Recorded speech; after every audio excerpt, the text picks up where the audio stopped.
इससे पहले क्लास 4 के साइंस में हमने डिस्कस कर लिया था न्यूट्रिएंट्स के बारे में। अब इस वीडियो में हम इस न्यूट्रिएंट्स के कितने पार्ट हैं, कौन-कौन से एसेंशियल न्यूट्रिएंट हैं, उनको हम देखेंगे।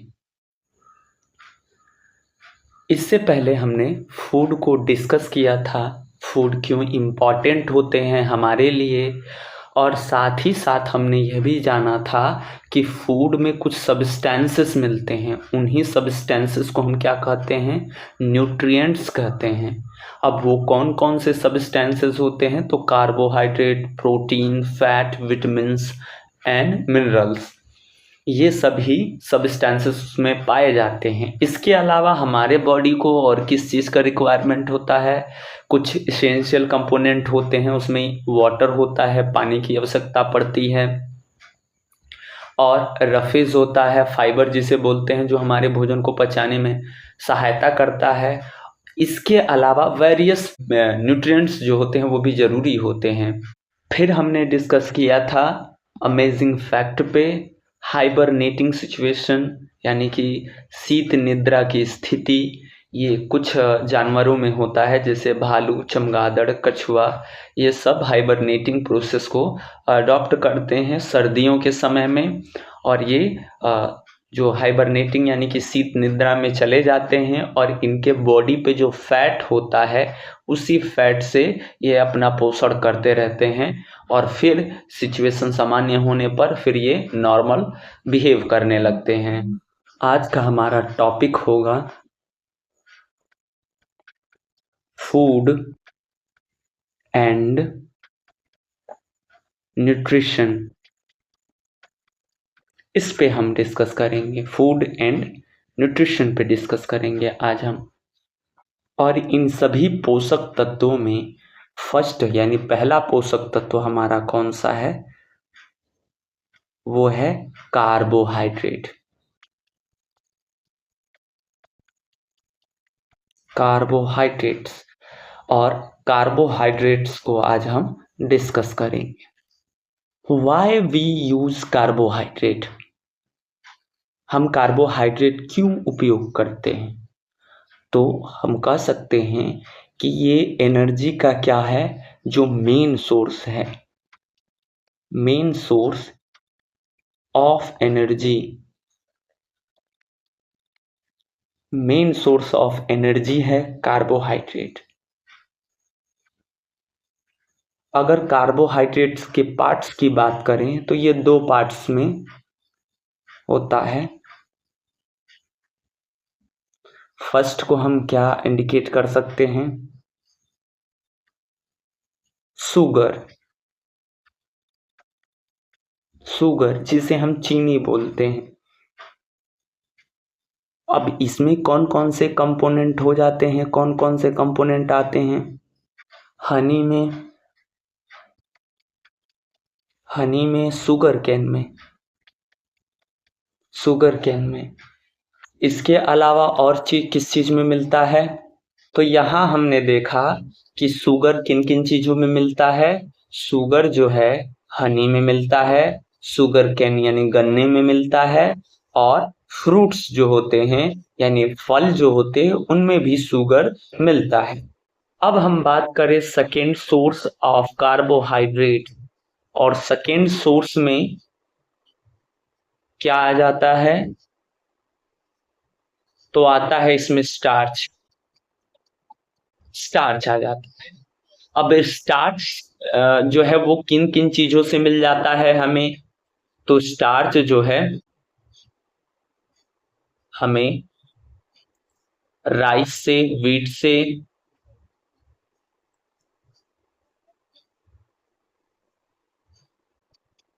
राइस से, व्हीट से, पोटैटोज से, पोटैटोज से, तो ये हमारे कार्बोहाइड्रेट के सेकेंड सोर्स हो गए। कार्बोहाइड्रेट क्या है, main source of energy, energy का मेन सोर्स है, इसी से एनर्जी मिलती है हमें।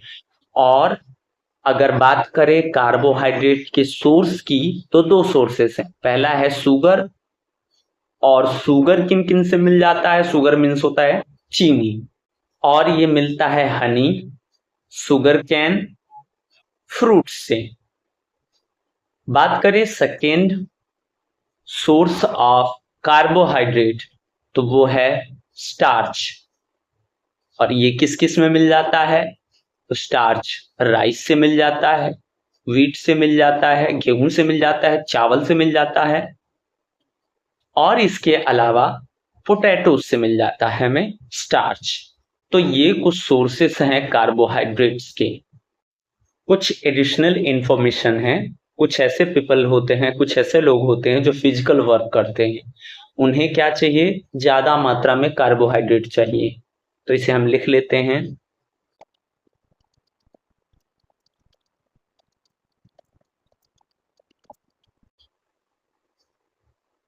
तो people who do physical work more carbohydrate, यानी जो काम करते हैं, फिजिकल वर्क करते हैं, मजदूरी करते हैं या ज्यादा मेहनत के काम करते हैं, उन्हें क्या चाहिए? ज्यादा मात्रा में कार्बोहाइड्रेट चाहिए। यानी कि जो फूड की ये सोर्सेज हमने देखे हैं उनको लेना चाहिए, लेकिन यहाँ पे एक कंडीशन है, उपयोग से अधिक इसका सेवन करेंगे तो ये हमारे लिए घातक हो सकता है, कई तरह की बीमारियां होती हैं, आगे डिस्कस करेंगे हम। अब हम फैट्स की बात करेंगे और फैट्स पे चर्चा कर लेंगे। फैट्स, जिसे हम चिकनाई, चर्बी आदि नामों से जानते हैं। फैट जो होता है provide more energy than carbohydrate. ये कार्बोहाइड्रेट से अधिक एनर्जी देता है। Provide more energy than carbohydrate. Carbohydrate यानी कि कार्बोहाइड्रेट से ज्यादा एनर्जी अगर चाहिए तो क्या लेना चाहिए? फैट लेना चाहिए। चर्बी यानी कि चिकनाई आप कह सकते हैं, घी, तेल, इन सब चीजों में ज्यादा मिलता है। तो हम अभी डिस्कस करेंगे कि किन किन चीजों में जो फैट है वो ज्यादा मिलता है और ये कार्बोहाइड्रेट से ज्यादा एनर्जी देता है। अब हम देख लेते हैं इसमें फैट का सोर्स क्या है, और हम डिस्कस करेंगे किस पे? सोर्स पे। सोर्स पे डिस्कस करेंगे कि आखिर इसका सोर्स क्या है।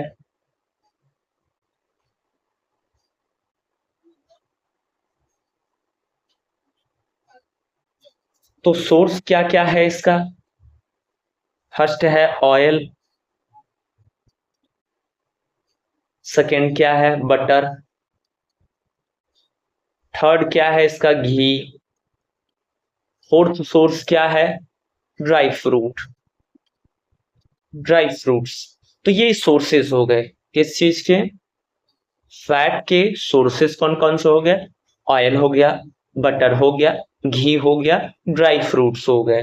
ठीक है, तो ये सब इसकी क्या है? सोर्सेस हैं। अब हम क्या डिस्कस करेंगे? इनके वर्क के बारे में।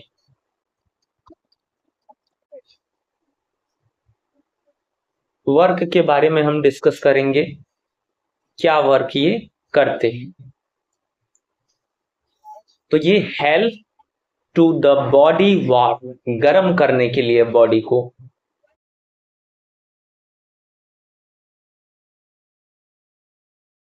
वार्म यानी कि जो फैट का वर्क है वो क्या है? Keep, helps keep the body warm, यानी शरीर को गर्म रखने में फैट जो है वो हेल्प करता है। इसके अलावा दो चीजें जरूरी है फैट के बारे में, और वे दो चीजें क्या हैं? फर्स्ट है,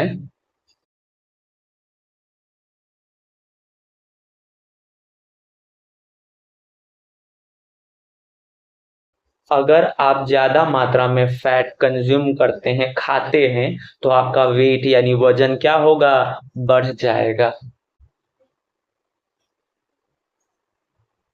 और अगर हम दूसरे चीज की बात करें तो जो फिश होता है,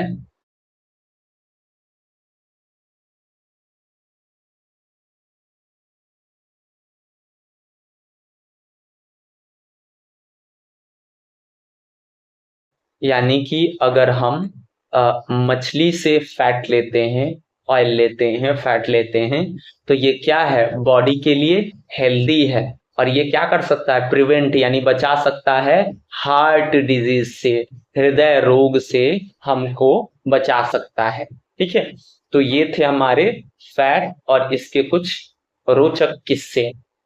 आज हमने क्या क्या डिस्कस किया, तो आज हमने डिस्कस किया टॉपिक फूड एंड न्यूट्रिशन में डिस्कस किया पहला कार्बोहाइड्रेट, और कार्बोहाइड्रेट के दो पार्ट को हमने जाना और इनके सोर्सेस को जाना। इसके अलावा हमने ये भी जाना कि किसे कार्बोहाइड्रेट ज्यादा लेना चाहिए। फिर हमने डिस्कस किया फैट को, और फैट का सोर्स क्या होता है, उसका वर्क क्या होता है, और इसके अलावा दो अलग एडिशनल नॉलेज हमने लिया। अब आप क्या करें कि एक बार वीडियो को देखें, समझें, दूसरी बार वीडियो से नोट्स बनाएं। पहली बार समझ लें क्या कैसे है, फिर दूसरी बार देख करके अपने कॉपी में बिल्कुल ऐसा ही नोट्स बनाने का प्रयास करें। अगले वीडियो में, इसके बाद वाले वीडियो में हम डिस्कस करेंगे प्रोटीन्स के बारे में, उनके सोर्स के बारे में, और क्या डिस्कस करेंगे हम, उनके वर्क के बारे में। तो आप नोट्स बनाते रहें और तैयारी सुचारू रूप से करते रहें।